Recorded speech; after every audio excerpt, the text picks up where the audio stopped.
24 जुलाई 2025। रूस का सुदूर इलाका टिंडा, अमूर क्षेत्र। चारों ओर पहाड़, घना जंगल और खामोशी जो भीतर तक डर पैदा करती है। मौसम विभाग पहले ही चेतावनी जारी कर चुका था। भारी कोहरा, बारिश और दृश्यता लगभग शून्य। सुबह 8:43 अंगारा एयरलाइंस की फ्लाइट एंटोनोव N-24, जो कि ब्लागोवेस्चेंस्क से चली थी, अब टिंडा के नजदीक पहुंच चुकी थी। प्लेन में कुल 49 लोग सवार थे, 43 यात्री, जिनमें 5 बच्चे और 6 क्रू सदस्य, जो उस सुबह अपनी सामान्य ड्यूटी पर थे। उन्हें क्या पता था कि वो आखिरी बार आसमान में उड़ान भर रहे हैं। लेकिन सबसे चौंकाने वाली बात यह थी, यह विमान करीब 50 साल पुराना था। अंतोनोव An-24 एक सोवियत युग का एयरक्राफ्ट, जिसे 1976 में बनाया गया था। आज की तारीख में दुनिया के कई देशों ने ऐसे पुराने विमानों को बंद कर दिया है। जैसे ही फ्लाइट टिंडा एयरस्पेस में दाखिल हुई, कोहरा और घना हो गया।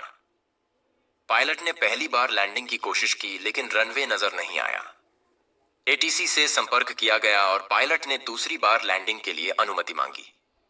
और यहीं से शुरू हुआ एक मौत की ओर जाता हुआ आखिरी सफर। दूसरी लैंडिंग के दौरान अचानक विमान रडार से गायब हो गया। एयर ट्रैफिक कंट्रोल बार बार संपर्क करने की कोशिश करता रहा, लेकिन कॉकपिट से कोई जवाब नहीं आया।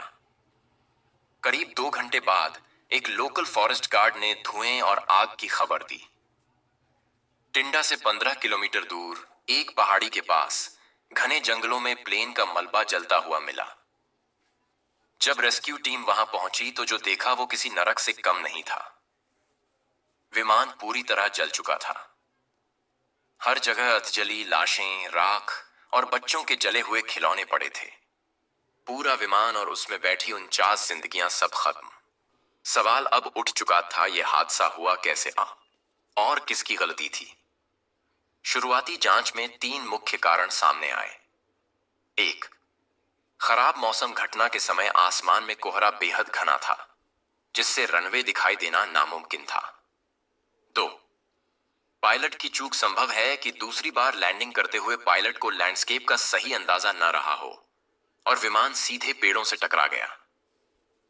3, तकनीकी लापरवाही। विमान का मेंटेनेंस रिकॉर्ड अब जांच के घेरे में है। क्या विमान पहले से ही उड़ान योग्य नहीं था?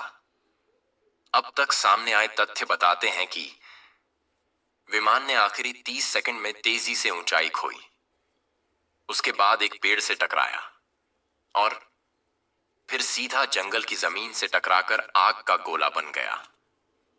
ब्लैक बॉक्स की तलाश जारी है। अगर वो मिल जाता है तो शायद अंतिम क्षणों की आवाजें रिकॉर्ड में मिलें, जिससे ये समझ आ सके कि कॉकपिट में क्या हुआ था। क्या पायलट को किसी तकनीकी गड़बड़ी की चेतावनी मिली थी? क्या इंजनों ने जवाब देना शुरू कर दिया था? या फिर सिर्फ मौसम ने उसकी आंखों की रोशनी छीन ली? रूस की एविएशन इंडस्ट्री पर अब सवाल उठ रहे हैं। कई सालों से रिपोर्ट्स कहती आ रही थीं कि पुराने विमानों को हटा देना चाहिए, लेकिन बजट की कमी और दूर दराज इलाकों की निर्भरता के कारण ये विमान अब तक सेवा में थे। लेकिन अब ये लापरवाही 49 लोगों की मौत का कारण बन गई है।